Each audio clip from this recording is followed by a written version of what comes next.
चलिए प्यारे बच्चों, योगेश स्टडी सेंटर में आप सभी का स्वागत है। और आज हम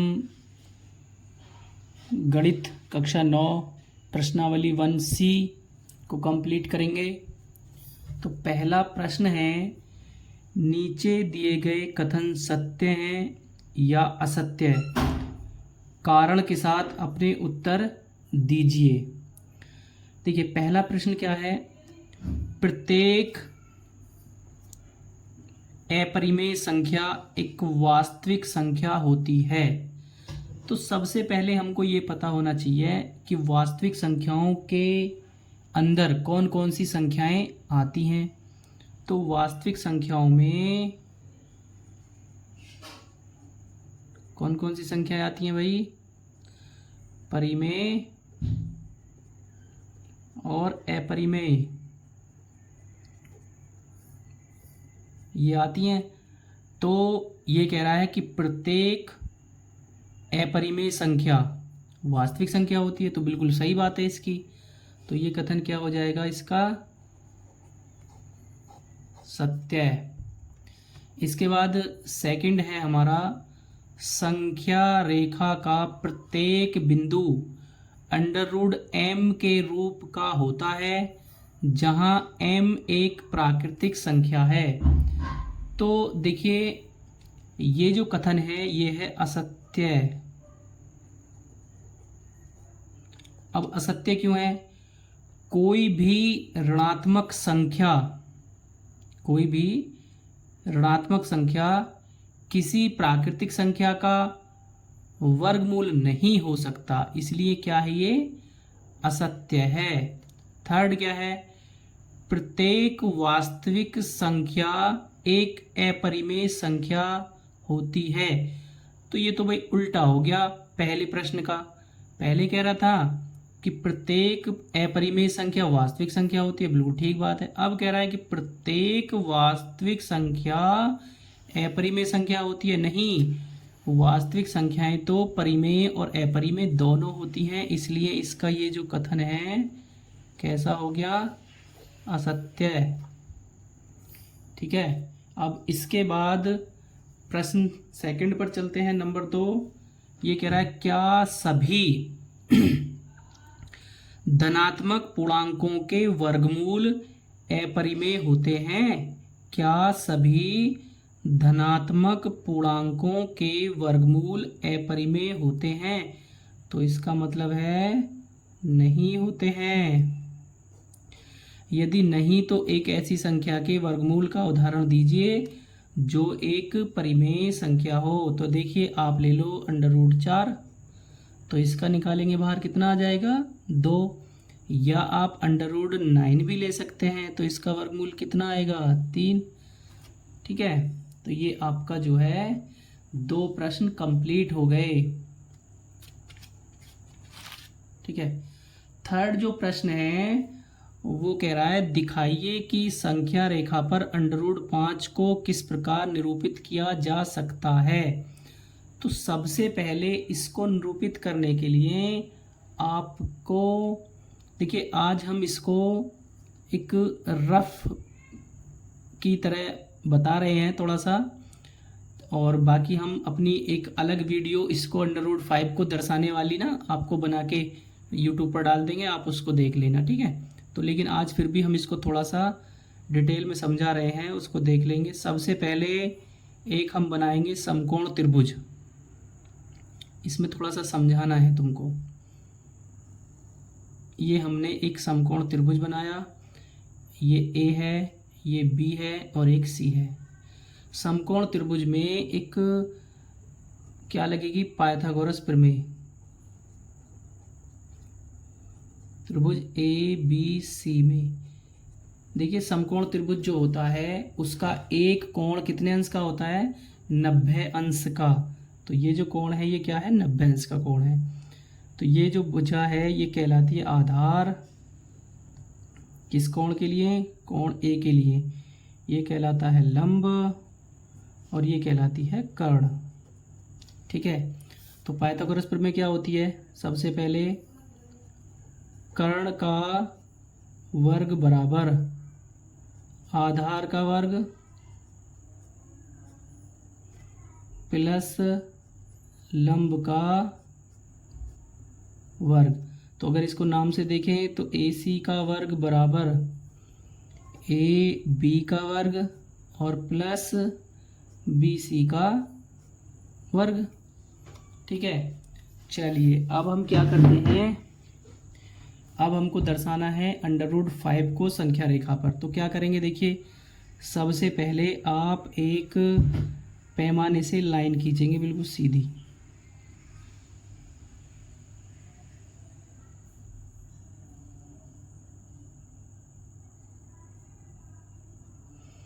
ठीक है, तो यहाँ पे हमने मान लिया इसका पॉइंट 0, फिर 1 सेंटीमीटर यहाँ पे आ गया और दूसरा सेंटीमीटर यहाँ पे आ गया और तीसरा आगे हमने ले लिया। ठीक है, कोई दिक्कत नहीं।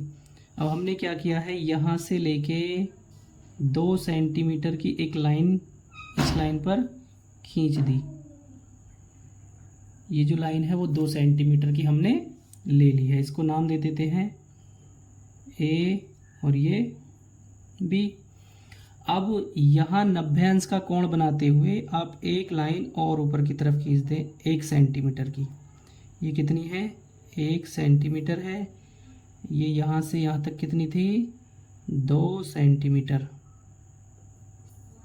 या सेंटीमीटर को छोड़ दो, 1 इकाई और 2 इकाई ले लेते हैं। ठीक है, क्योंकि वहाँ √5 है, ना सेंटीमीटर ना मीटर ना कैसे दे रखा है। अब इन दोनों लाइनों को यहाँ और इस पॉइंट को आप मिला देते हैं।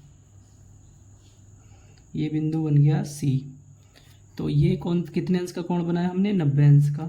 तो भाई वही बात आगे देखिए, अभी हमने आपको पाइथागोरस समकोण त्रिभुज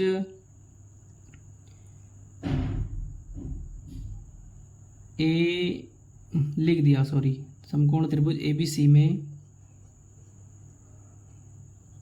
AC का वर्ग बराबर AB का वर्ग प्लस BC का वर्ग।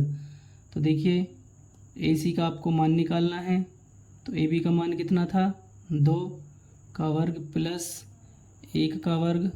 तो ये कितना हो गया, 4 प्लस 1 बराबर आ गया 5। ये AC का वर्ग आया है, हमें निकालना है AC का मान। तो ये कितना आ जाएगा, √5। तो इसका मतलब ये भुजा कितनी आ गई, √5। अब देखिए, अब ये लाइन जो आई है यहाँ से लेके यहाँ तक ये आई है √5।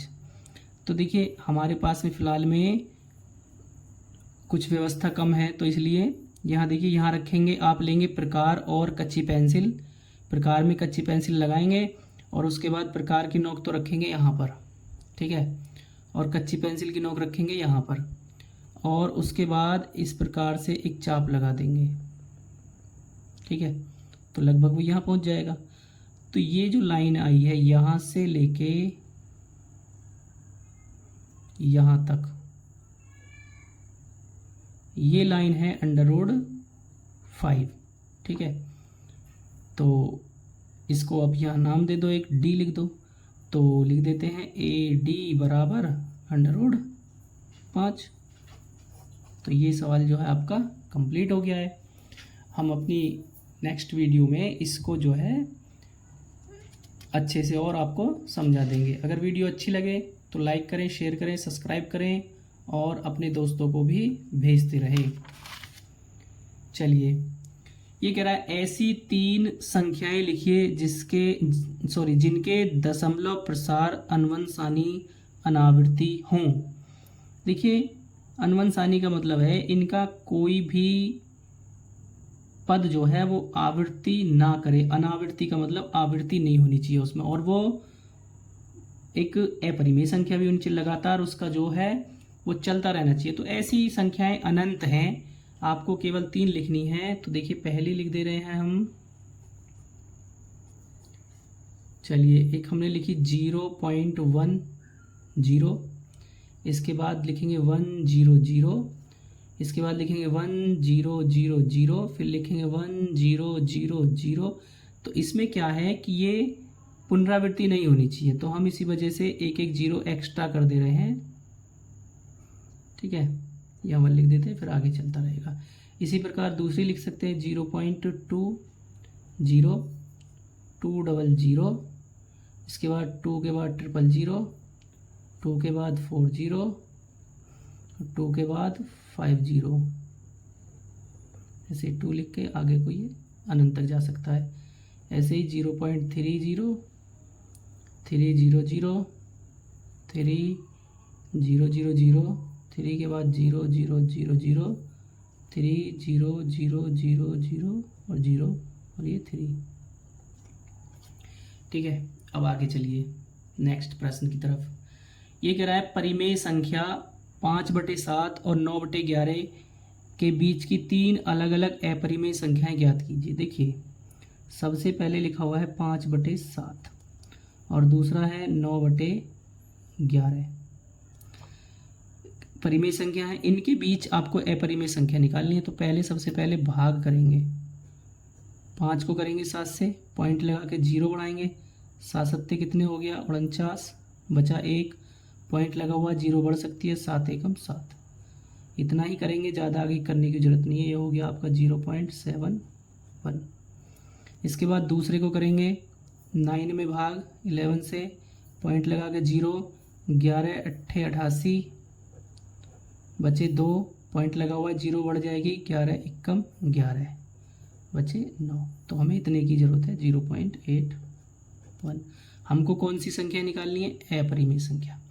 तो 0.71 से लेके 0.81 तक के बीच में से हमको कोई भी 3 अपरिमेय संख्या ले लेते हैं, चूँकि किन्हीं भी 2 संख्याओं के बीच में अनंत अपरिमेय परिमेय संख्याएं होती हैं। तो देखिए पहली लिख सकते हैं हम 0.72 और इसके बाद 0, 7200, 7200, 7240 ... अनंत तक। ऐसे ही 0.73, 7300, 7300, 7340, ऐसे ही अनंत तक जा सकते हैं। इसके बाद 0.75 लिख लो, 0.7500, 7500, 7540 ... करके अनंत तक ये जा सकती हैं। तो आप कुछ भी लिख सकते हैं इसमें, ऐसा नहीं कि केवल यही लिखी जा सकती हैं, इनसे बदली भी जा सकती हैं। चलिए नेक्स्ट प्रश्न की तरफ चलते हैं।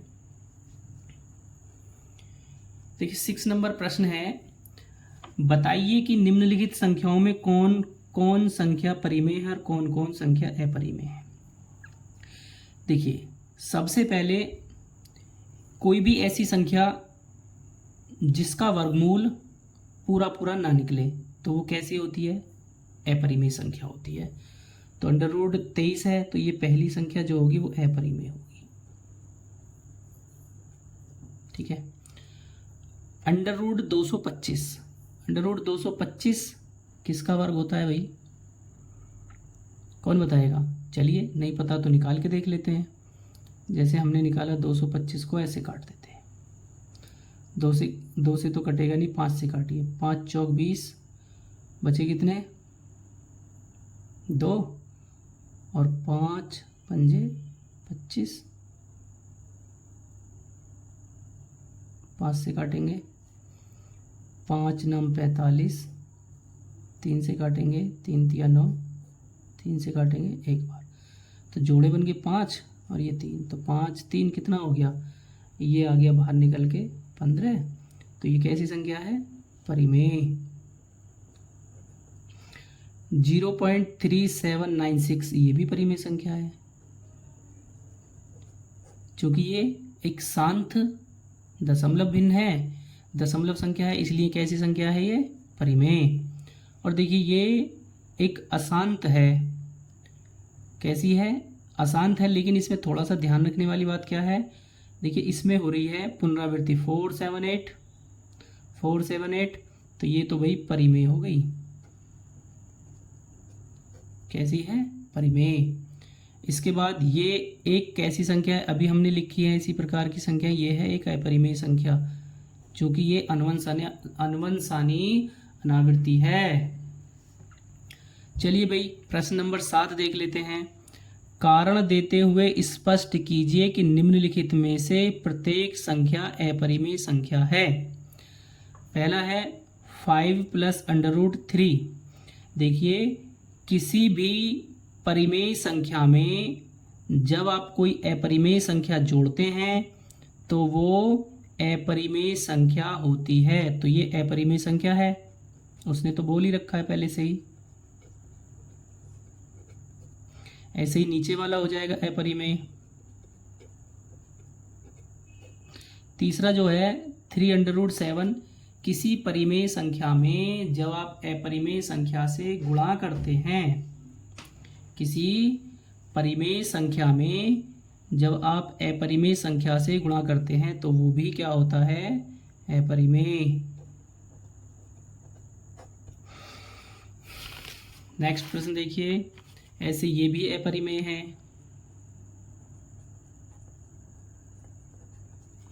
ये भी अपरिमेय हो जाएगा भाई, और ये भी अपरिमेय है। अब देखिए नेक्स्ट प्रश्न देखते हैं। 8वां प्रश्न है, प्रत्येक में बताइए कि दिया गया कथन सत्य है या असत्य है। तो चलिए, अभी जो पीछे प्रश्न करे हैं उस पर आधारित कुछ ये उदाहरण मतलब सही और गलत दे रखे हैं, देख लेते हैं क्या है। 2 परिमेय संख्याओं का योग परिमेय होता है। बिल्कुल सही बात है। क्या है ये, सत्य बात है इसकी। जैसे आपने 2 + 3 को जोड़ देते हैं तो कितना हो गया, 5। ये तो परिमेय संख्या होती है भाई। ठीक है, 2 अपरिमेय संख्याओं का योग अपरिमेय होता है, ये असत्य बात है। ऐसा नहीं होता। जैसे देखिए आपके पास √2 है और आपको जोड़ना है -√2, तो ये क्या हो गया, √2 - √2 बराबर कितना आ गया, 0। 0 तो परिमेय संख्या होती है, तो इसकी जो बात है वो क्या थी, असत्य। ऐसे ही कह रहा है 2 परिमेय संख्याओं का गुणन परिमेय होता है। बिल्कुल सही बात है। जैसे कि आपने 4/2 लिख के 3/2 कर देते हैं तो 12 कितना हो गया, 4। अगर इसको काट देंगे तो कितना आ जाएगा, 3। ये तो परिमेय हो गया, तो इसकी बात क्या है, बिल्कुल सही। इसके बाद ये कह रहा है 2 अपरिमेय संख्याओं का गुणन, 2 अपरिमेय संख्याओं का गुणन अपरिमेय होता है। ये भी बात असत्य है। कारण देखिए, जैसे कि आपके पास में √2 × √2 है, तो ये केवल क्या हो जाएगा, 2। और 2 तो कैसी संख्या होती है, परिमेय। तो ये कह रहा है 2 अपरिमेय संख्याओं का गुणन अपरिमेय होता है, तो ये तो इसकी गलत बात है। तो ये असत्य कथन हो गया। इसके बाद नेक्स्ट प्रश्न है, एक परिमेय संख्या व एक अपरिमेय संख्या का योग अपरिमेय होता है। एक परिमेय संख्या, मान लीजिए हमने 2 + एक अपरिमेय संख्या √3 का योग परिमेय होता है। बिल्कुल सही बात है, सत्य कथन है, ऐसे जैसे हमने लिखा है। इसके बाद कह रहा है एक अशून्य परिमेय संख्या और एक अपरिमेय संख्या का गुणन परिमेय संख्या होता है। बिल्कुल गलत बात है इसकी, असत्य है ये। कैसे है, जैसे कि आपके पास में कोई अशून्य संख्या मान लीजिए 2 है और एक अपरिमेय संख्या है जैसे कि √3 है, तो ये तो अपरिमेय होगी। ठीक है, तो इसका असत्य कथन है। पाई अपरिमेय संख्या है जबकि 22/7 परिमेय संख्या, ये कथन सत्य है।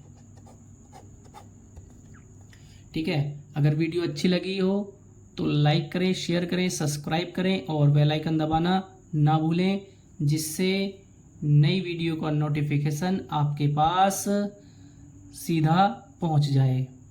और अपने स्वास्थ्य का ध्यान रखें, खुश रहें, पढ़ते रहें और अपने बड़ों का सम्मान करते रहें। धन्यवाद।